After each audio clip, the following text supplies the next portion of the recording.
5장 4절 말씀을 같이 한번 외웁니다. 시작. 슬기 있는 자들은 그릇에 기름을 담아 등과 함께 가져갔더니. 아멘. 왜 혼인잔치의 비유를 사용하실까? 좀 놔주세요.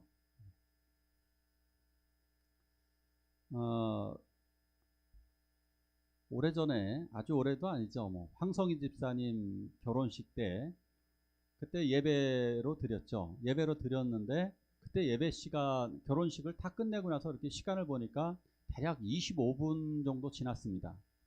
그때 그 결혼식장에 있는 관계자들이 저한테 와갖고, 목사님 왜 이렇게 늦게 끝냈냐고, 너무 길었다고. 저는 25분짜리 결혼식은 너무 짧다고 생각했는데, 그래서 그러면 다른 사람은 어느 정도 합니까? 그랬더니 평균 15분에서 10분 한다는 거예요. 아, 지금 결혼이 이렇구나. 결혼식 주례도 길게 하면 싫어하고, 결혼식 같은 혼인식을 그냥 10분 15분 번갯불에 콩 구워 먹듯이 대충 하는구나. 결론, 결혼식의 중요성이 사라졌다. 근데 실제로다가 이제 결혼식뿐만이 아니라 결혼 같은 경우를 보면 결혼을 안 하려고 합니다. 지금은, 그죠? 젊은 사람들 결혼하기 싫어합니다. 지금 비혼주의자들이 굉장히 많이 늘어났죠. 왜? 이유는 되게 다양하죠. 애 키우는 거 힘들고, 돈도 없고, 미래는 막막하고, 내 인생은 또 즐기고 싶은데 나는 이거 못 즐기겠어. 이런 것들 때문에 혼인에 대한 생각들이 많이 약해지고 있습니다. 자, 근데 이런 조건들은 정말 안타까운 상황인 거죠. 우리가 그분들을 일방적으로 젊은 세대들을 욕할 수는 없습니다. 근데 조건이 좀 달라지면 다르겠죠. 혼인은 엄청나게 중요한 겁니다. 만약에 이런 조건이면 다르죠. 결혼하기 싫어하는 처녀들에게 상대 남자 배우가 연예인이라면 어떨까요? 연예인 최고 잘생긴 남자라면, 최고 예쁜 여자 연예인이라면 그래도 반대할까요? 거기다가 집을 한 채 주고 차도 주고 돈도 주고 다 그런다면 그래도 거절할까요? 그렇지 않겠죠. 그런 조건들이 이루어지지 않기 때문입니다. 근데 그러한 조건들이 이루어질 결혼식이 있습니다. 그것이 바로 천국의 예수 그리스도와의 혼인잔치인 것입니다.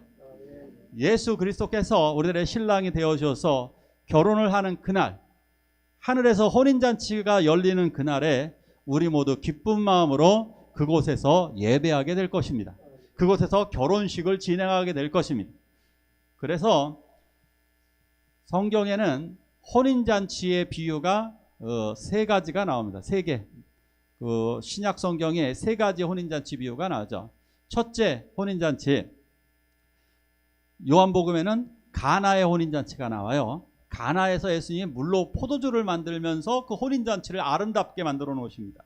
두 번째로 마태복음 25장에 보니까 등불 들고 신랑을 기다리는, 혼인잔치에 올 신랑을 기다리는 10처녀 이야기가 나와요. 이것도 혼인잔치. 마지막 요한계시록에서 어린 양 예수 그리스도와 온 성도가 더불어서 천상의 혼인잔치가 벌어지게 됩니다.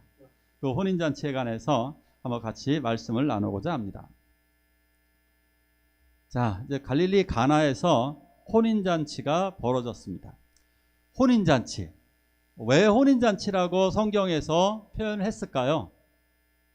왜 성경에서는 혼인잔치의 중요성을 강조하고 요한계시록에서도 왜 혼인잔치로 끝난다고 했을까? 혼인잔치, 왜 예수님과 우리가 혼인한다고 했을까?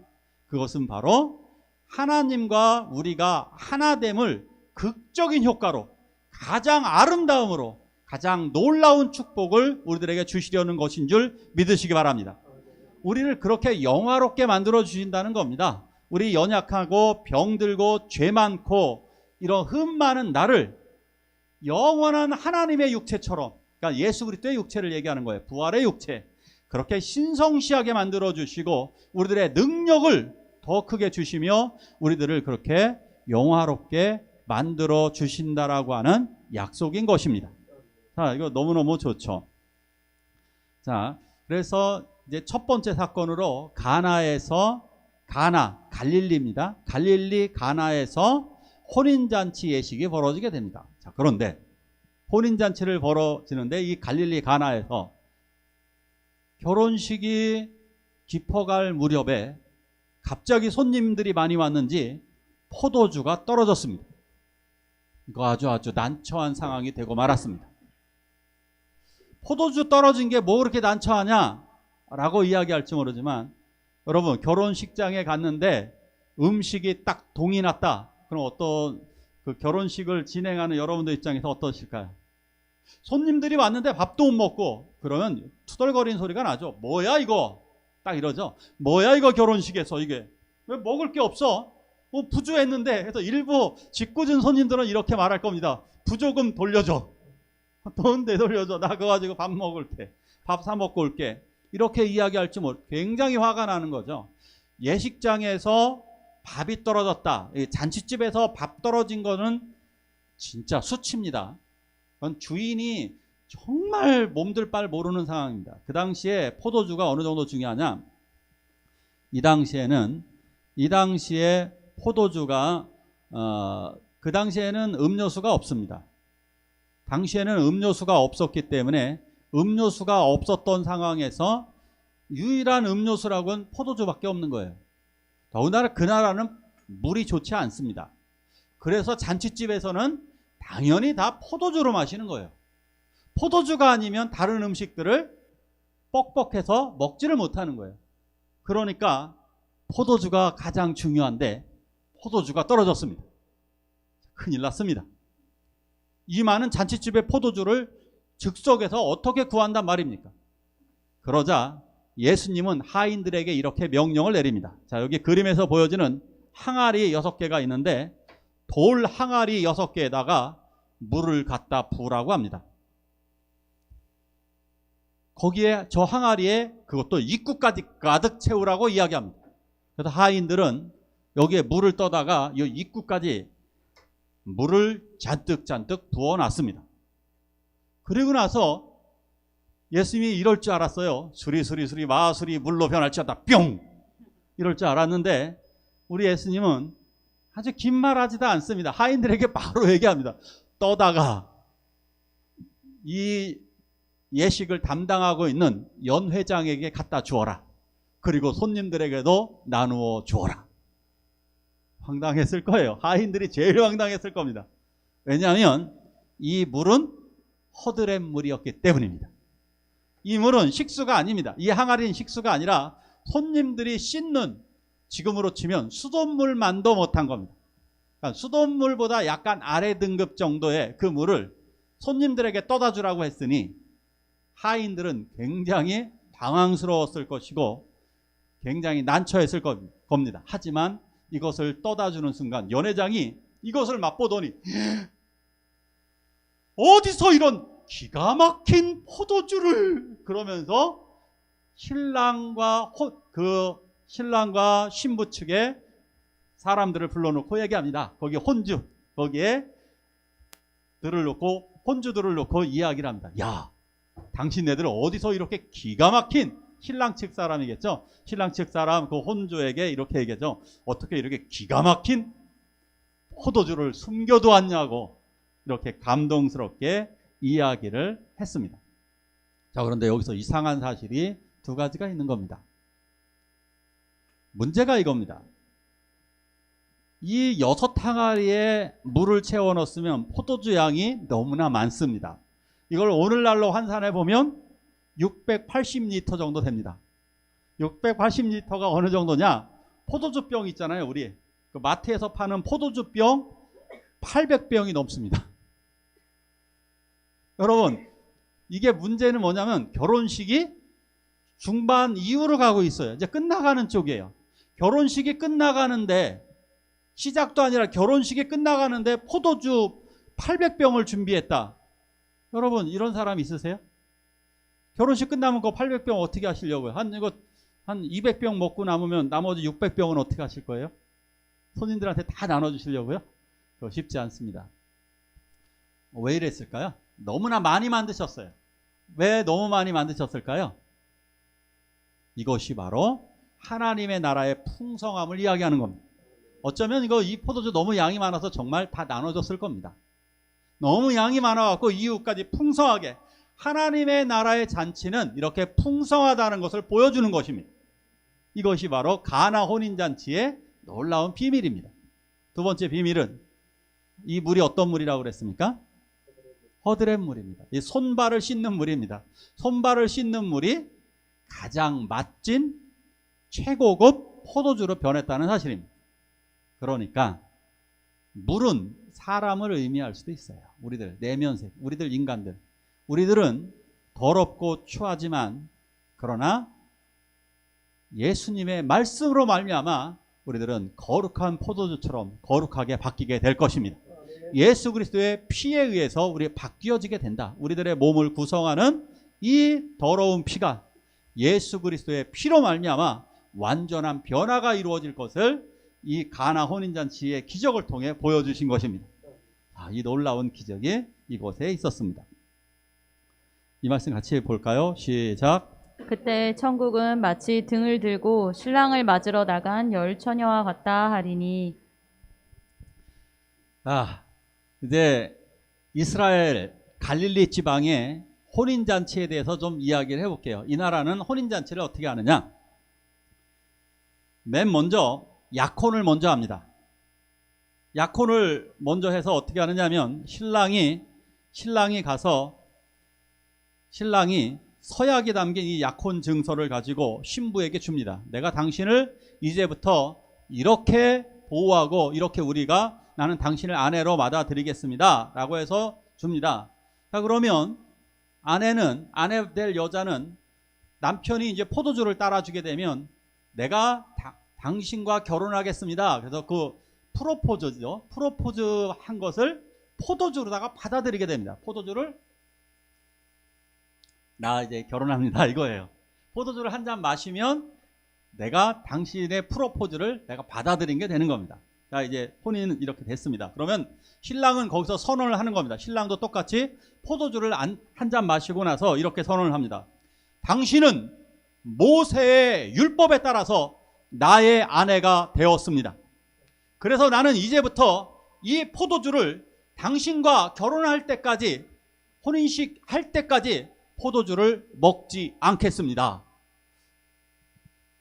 성경을 잘 아시는 분들은 이거 어디서 많이 들어본 구절인데 있나요 없나요? 요한복음에. 성경을 주의 깊게 읽어보신 분들은 예수님이 최후의 만찬 때 이렇게 이야기하셨어요. 내가 내 아버지의 나라에서 마시기 전까지는 다시는 포도주를 마시지 않겠다. 성찬식을 하셨어요. 이해 가십니까? 그 성찬식이 뭘까요? 예수님과 우리가 약혼하는 언약식인 것입니다. 약혼식이라고요. 예수님과 약혼하는 거예요. 그래서 그 피로 말미암아 언약을 세운 거예요. 이것은 새 언약이다. 너와 나, 내가 너의 신랑이 되어주고 너는 나의 신부로. 그래서 우리는 성찬식을 진행하는 거예요.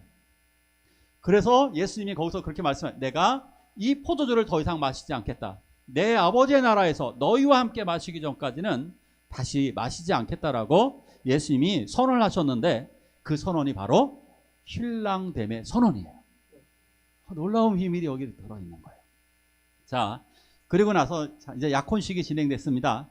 약혼식이 진행되고 나면 무엇을 주어야 할까요? 남자가 여자에게 신부 측에 뭘 주죠? 우리나라는 태물이지만 외국에서는 지참금을 줘야 됩니다. 외국에서는 그래서 신부를 데려오려면 몇 천만 원 줘야 되죠. 여자가 좀 지위가 높거나 얼굴이 예쁘거나 뭐 이러면 지참금을 수억 줘야 되는 거죠. 지참금을 지불해야 됩니다. 그래서 예수 그리스도도 우리들에게 지참금을 내어주셨습니다. 예수 그리스도께서는 교회를 위하여 십자가의 제물이 되어주셔서 자기 목숨을 지참금으로 내어주셨습니다. 놀랍죠? 지참금 중에 이런 지참금이 어디 있다고요? 우리들의 모든 죄를 용서해 주시고 우리들의 죽을 목숨을 새 생명으로 살려주시는 놀라운 지참금을 우리들에게 주셨습니다. 마지막 세 번째로 이제 결혼식, 이게 하이라이트입니다. 갈릴리 이 가나 지역의 결혼식은 비밀 결혼식입니다. 비밀 결혼식이 뭐냐면 비밀로 한다는 것이 아니라 날짜를 알려주지 않습니다. 우리 같으면 상견례 할 때 이제 자, 날짜를 5월 5일 날로 잡읍시다. 이렇게 결혼식 날짜를 잡을 텐데 날짜를 안 알려줍니다. 무슨 얘기예요? 항상 준비하고 있으라는 얘기예요. 신랑 측에서 이제 선언을 하는 거예요. 신랑 아버지가 선언을 합니다. 이제 신랑에게 어느 날 갑자기 선언을 합니다. 신부를 데려와라. 그러면 신랑 측에서 사람을 보내가지고 신부 측에서 자, 이제 신부를 데려오랍니다. 자, 그러면 신부 측에서는 뭐를 해야 될까요? 신랑 측에서는 일단 신랑이 신부를 데리러 가는 거예요. 그러면 신부 측에서 뭐를 해야 돼요? 반대로다가 신랑을 맞으러 사람을 보내야 돼요. 그것을 가지고 세 글자로 들러리. 들러리를 몇 명을 보냅니까? 몇 명? 10명을 보내는 거예요. 10명을 보내는 겁니다. 신부 측에서 들러리다 신랑이 오는데 혼자서 이렇게 쫄래쫄래 오면 보기가 그렇잖아요. 어떻게 해야 돼요? 당연히 이쪽에서 맞아들인다는 의미로다가 저쪽에서도 사람을 데리고 옵니다. 신랑 측에서도 사람이 여러 명이 따라옵니다. 신랑의 친구들이 따라옵니다. 자, 그러면 신부 측에서도 역시 똑같이 10명을 보내가지고 10명의 들러리가 가서 신랑을 모시고 오는 겁니다. 등불을 들고. 밤중이잖아요. 이 특징이 뭐냐면 밤에 이런 일을 해야 돼요. 밤에 신랑이 오고 밤에 또한 맞으러 가야 되는 거예요. 이제 이해 가셨죠? 근데 왜 10명일까요? 왜 10명일까? 10명은 성경에서 완전 숫자입니다.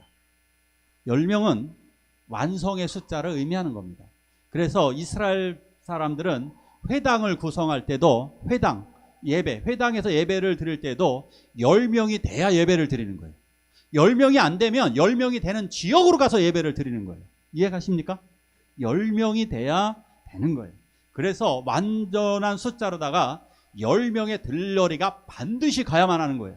그래서 10명의 들러리가 이렇게 가게 됩니다. 다음 말씀 좀 같이 한번 볼게요. 난로를 좀 꺼주실까요? 말씀 같이 읽습니다. 시작. 그 중에 5은 미련하고 5은 슬기 있는 자라. 미련한 자들은 등을 가지되 기름을 가지지 아니하고 슬기 있는 자들은 그릇에 기름을 담아 등과 함께 가져갔더니. 자, 이제 들러리가 신부의 친구들이 이제 오게 되죠. 신부의 친구들이 들러리로 가게 되는데 이 들러리들이 신랑을 맞으러 가려면 옛날에는 불빛이 전혀 없기 때문에 불빛이 없는 상황에서 어떻게 밤중에 신랑을 맞아올 수 있을까요? 또 모르잖아요. 누가 신부인지 누가 강도인지 뭔지 어떻게 알아요? 모르니까 어떻게 돼요? 상호 교환의 원칙에 따라서 저쪽도 불빛을 가지고 이쪽도 불빛을 가지고 가야 돼요. 불을 가져가야 된다고요.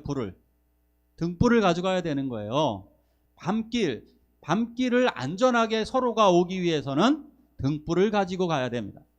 자, 그런데 이 등불은 개별적으로 준비하는 겁니다. 각자가 준비하는 거예요. 각자가 등을 준비해 가지고 이 각자가 그 기름을 들고서 같이 출발해 가지고 신랑을 데려와야 하는 것입니다. 자, 그런데 아직 신랑이 언제 출발했는지를 모릅니다. 그래서 저쪽에서 사람을 보내와야 되는 거예요. 도착할 때쯤 되면 어느 정도냐면 우리가 막연히 예를 들어서 한번 이렇게 생각해 보자고요. 우리 이제 대현이가 곧 결혼을 하는데 우리 대현이가 수원에서 옵니다. 신랑이. 그럼 은지는 언제까지 기다려야 되는 거예요? 모르잖아요. 은지는 이거를 내내 기다릴 수가 없잖아요. 그러면 어떻게 해야 돼요? 요 동네 어귀에 왔을 때 누가 알려줘야 되는 거예요. 이해 가시죠? 동네 어귀쯤 됐을 때, 그러니까 적어도 요 동네가 아니라 저기 오산, 여기 장지리 그 부근, 여기서 한 5km나 10km 되는 지점까지는, 거기서 전가를 보내와야 되는 거예요. 야, 다 왔어! 맞으러 나와! 이거 참 재미난 일이 하나 있는데요. 상당수의 어르신들이 가마를 타고 옛날에 왔습니다. 가마를 타고 이렇게 오신 분들이 되게 많습니다. 시골 할머니들한테 물어보세요. 가마 타고 결혼 오셨어요? 그러면 그래요. 그런데 아니 가끔씩 전라도에서 경상도에서 오시는 분들이 있어요. 이분들은 거기서부터 가마 타고 올까요? 어떻게 오셨어요? 그럼 트럭 타고 왔지. 그럼 어디서 가마 타셨어요? 거기 조 동네 입구에서 이제 거기서 가마로 갈아타는 거예요. 이해 가시죠? 그런 식으로 하는 거예요. 그래서 여기에서도 신랑이 이제 거의 다 오면 거기서 신랑이 왔다라고 외치게 되는 거예요. 자, 아직 연락이 오지 않았으니까 초저녁부터 10명의 들러리들은 준비를 하고 있습니다. 그런데 어떻게 될까요? 등을 준비해야 하는데 다들 등은 준비를 했습니다. 개별적으로. 그런데 슬기로운 처녀들은 당연히 기름을 준비했습니다. 왜요? 등불은 언제 꺼질지 모르기 때문입니다. 여러분, 이게 그 나라 등불인데요. 여기에 기름이 들어가면 얼마나 들어갈까요? 저거 얼마나 타요? 옛날 등잔 같은 거 뭐 한두 시간, 뭐 길어봤자 3시간이면 꺼집니다. 이런 것들. 이런 게 2-3시간 지나면 꺼지는데, 그러면 어떻게 할래요? 신랑이 몇 시에 올 줄 알아요? 12시에 올까요? 새벽 2시에 올까요? 몰라요. 한두 시간 지나서 어떤 좀 더 어리석은 미련한 처녀들은 오다가 꺼졌을지도 몰라요. 그 정도 바보는 없었던 것 같아요. 기름을 준비하지 않았습니다. 등이 없는, 등불이 꺼진 사람을 그 당시에는 이게 들러리로 보지 않았어요. 저 사람은 들러리가 아니라 강도이거나 어쩌면 다른 사람일 수 있다라고 생각을 하는 거예요. 그리고 문제가 생기는 거죠. 어쨌든 미련한 처녀들은 기름을 준비하지 않았습니다. 이 미련하다라고 하는 단어가 원어로 보니까 모라이 그래갖고, 이 모라이가 뭐냐면 얼빠진 이거예요. 얼빠졌어요. 얼빠진 여예요. 얼빠진 이 여자들이 기름을 준비하지 않고 갔습니다. 얼마나 멍청한 걸까요? 여러분, 차를 운전하고 갑니다. 뭐가 중요할까요? 기름입니다. 전기차 뭐가 중요해? 배터리입니다. 전기가 없고 기름이 없는데 어떻게 가겠다는 얘기입니까? 저는 신혼여행을 너무너무 허접하게 가서 신혼여행을 좀 재미있게 좀 가야 되겠다 해가지고 전국 여행을 한번 가자. 자동차로 전국 여행을 가자 해서 돌도 안 지난 것 같기도 한데 선유리를 들이고 그 전국 여행을 갔습니다. 가는데 경상도 부근 어디쯤에서인가 차에 기름이 떨어져 가고 있는 것입니다. 저는 경상도도 이렇게 용인처럼 모텔이나 여관이 많을 줄 알았습니다. 하나도 없었습니다. 큰일 났습니다. 주유소도 없었습니다. 주유소도 보이지 않고 잠잘 숙소도 보이지 않고 심지어 민가도 잘 안 보여요. 와, 진짜 등에 식은땀이. 근데 선율이가 또 기침을 하는 거예요. 이 갓난아기가 기침을 하기 시작하고, 저는 차에 기름은 떨어져 가니 히터를 킬 수도 없고. 근데 왜 또 경상도 쪽에 이렇게 산이 많아요. 산을 막 깊은 산 속을 지나가는데 호랑이 만나는 줄 알았습니다. 정말 그때처럼 등골이 오싹했던 적이 없습니다. 기름이 떨어진 차들은 무의미한 거였죠. 등불에 기름이 없다라고 하는 것 아무 의미가 없다는 것입니다. 그런데 영적으로 기름이 아주 중요합니다. 기름은 성령을 의미하는 것입니다. 성령이에요. 성령이 없이 일하는 사람들은 이런 일을 당하는 거예요. 성령이 없이 우리가 교회 일을 한다고 불 비추고 반짝반짝 할 수 있어요. 그죠? 반짝반짝 일은 할 수 있지만 부싯돌을 반짝반짝 한다고 해서 그걸로 밥을 할 수 있는 것도 아니고 그거로 길을 갈 수 있는 것도 아닙니다. 성령으로 일을 해야만 하는 거예요. 성령의 능력으로. 그러니까 자기의 생각 가지고 일하는 것이 아니라 성령의 능력으로 일하게 될 때. 그래서 어떤 사람들이 신앙생활하면 잘하느냐? 거듭난 사람이 잘하는 거예요. 성령으로 거듭나서 다시 태어나서 내가 하나님의 자녀이구나, 구원의 확신이 있는 사람은 총으로 나를 협박을 해도, 총으로 나를 협박한다 할지라도 나는 예수를 믿겠다고 그러는 거예요. 왜? 내가 성령의 사람이기 때문에. 내가 왜 교회 일을 정말 세상 것보다 더 우선시해 두느냐? 내가 성령으로 일하기 때문에. 그런데 내 생각으로 일하다 보면 내 기분에 따라서, 기분이 좋으면 왜 교회 일 진짜 열심히 했다가 기분 나쁘면 교회 일 안 하는 거죠. 자기의 상황에 따라 안 하게 되는 거죠. 내 컨디션이 안 좋다, 그럼 나는 교회 일 못 하는 거죠. 이렇게 되어질 경우 꺼져가는 등불이라 볼 수 있습니다. 그런데 슬기로운 처녀들은 성령의 능력을 의지하여서 일을 하였고 결국 신실하게 일했기 때문에 좋은 결과를 받게 될 것입니다. 자, 아직 신랑은 늦게 왔습니다. 12시가 넘었는지 모두 기대해서 거기서 끄덕이며 자고 있습니다. 원문을 보니까 고개를 모두 끄덕이면서 처녀들이 다 자고 있습니다. 너무 피곤했죠. 너무 피곤해서 이 처녀들이 모두 다 자고 있었습니다. 마침내 누군가 큰 소리로 외쳤습니다. 신랑이 왔다! 맞으러 나오라! 처녀들은 모두 잠에서 깨어났습니다. 그리고 자기 몸을 어루만졌습니다. 옷 매무새를 고쳤습니다. 그리고 등불을 들었습니다.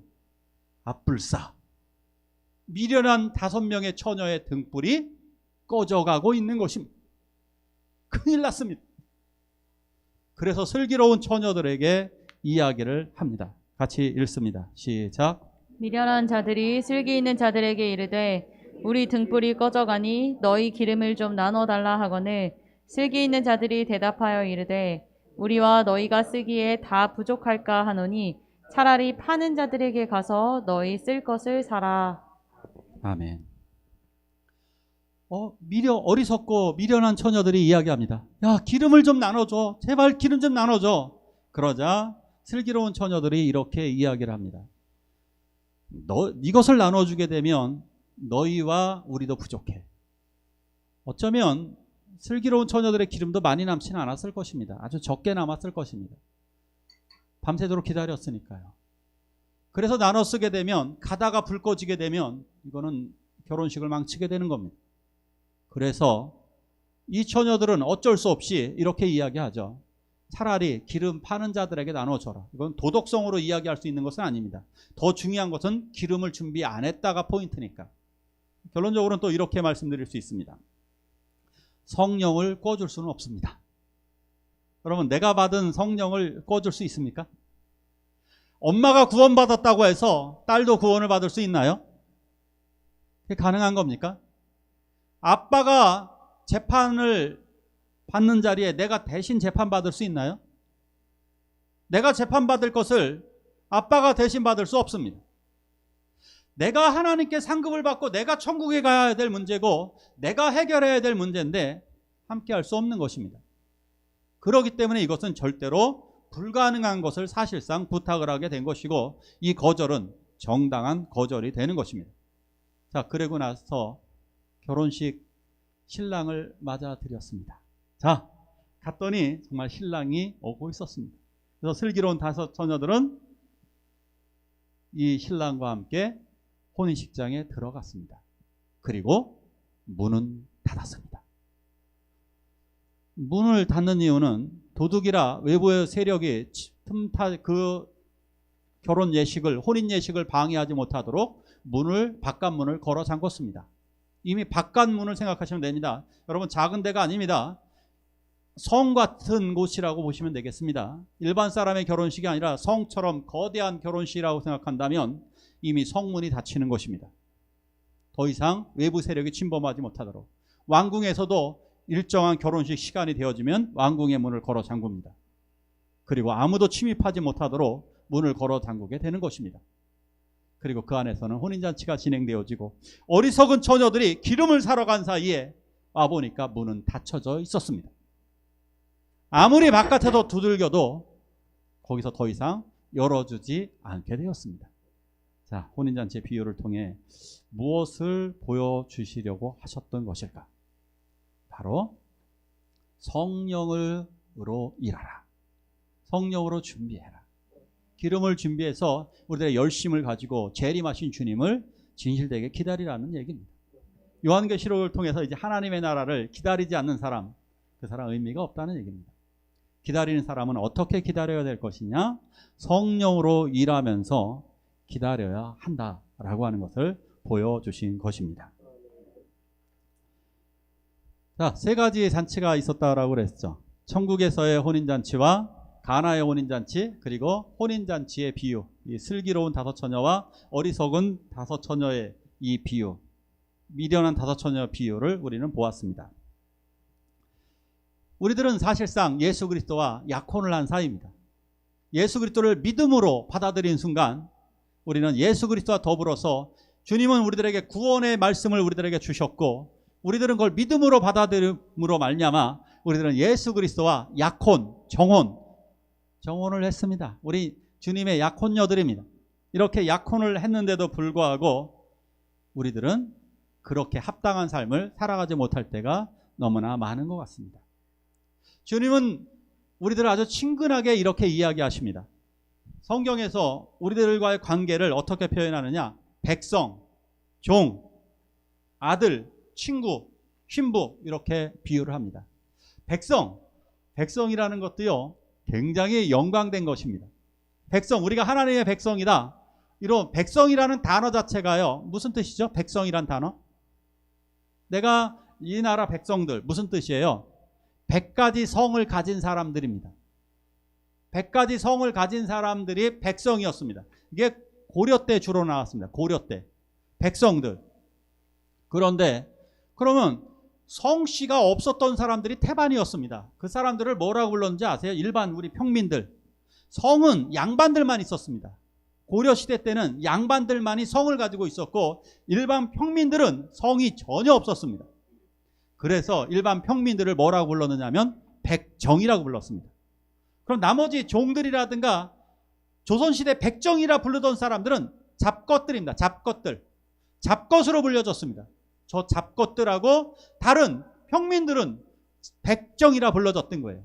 근데 요분들이 조선시대에 오면서 신분이 상승했습니다. 백정을 뭐라고 불렀느냐? 백성이라고 불렀습니다. 백정을 백성이라고 부르면서 한 단계 높아지게 된 것입니다. 그 잡것들, 쓰레기 같은 그 잡것들을 백정이라고 불렀던 거예요. 한 단계씩 다 올라갔습니다. 여러분들은 몇 단계 상승했을까요? 우리는 우리 주님이 우리를 백성 삼아주시고 그것을 더 가깝게 어떻게 표현하십니까? 오늘 우리를 종으로 삼아주셨습니다. 그 종도 이런 종인 거예요. 이성계의 종은 위세가 막강한 거 아시죠? 왕의 종은 막강합니다. 예, 우리 그런 종입니다. 우리는 하나님의 만왕의 왕인 예수 그리스도의 종입니다. 그리고 우리들은 또한 아들로서 우리를 아들, 딸로 불러주셨고, 그리고 주님은 우리를 친구 삼아 주셨습니다. 친구, 동등됩니다. 그런데 가장 친밀한 것이 무엇일까요? 가장 친밀한 관계가 무엇일까요? 신부입니다.